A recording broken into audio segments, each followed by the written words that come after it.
Well, we are at the theater of events. We're close to the people. With what in medicine called final common pathway. So things come through, development comes through, people come approach us to approach our communities. Let me illustrate one point. If a development agent comes to your community, talks to you about wonderful change, and you say, okay, all right, or you say nothing. When he goes out and convinces people, before they do anything, they come back to you. That's the kind of power of relationship we have with them. We're always there with them. The politician goes and comes, but we're always there. So they listen to us. And therefore, the more enlightened we are about the things we want to talk about, the better we're able to express and get change to happen. So we've had considerable shifts in many issues. For example, when I was in my early days in medical school, we had this issue called a woman has to give birth, take hot water, plenty of salt, and gets into heart failure. And many are lost through that. But they said, no, if you don't do that, the womb will not heal, you will not have further babies.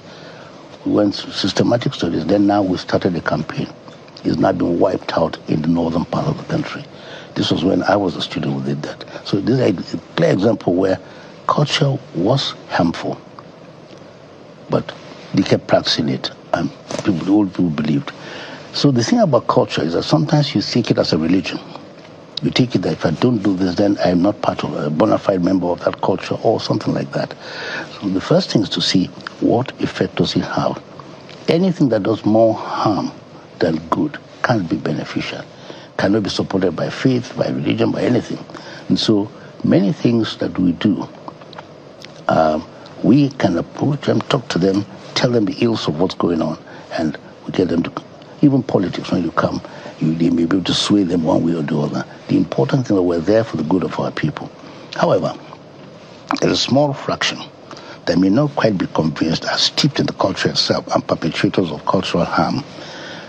So our part of our own work is also to face those people and get them out of the woods, and so we can work together. So yes, we're able to influence what's happening, and that's why the more enlightened we are as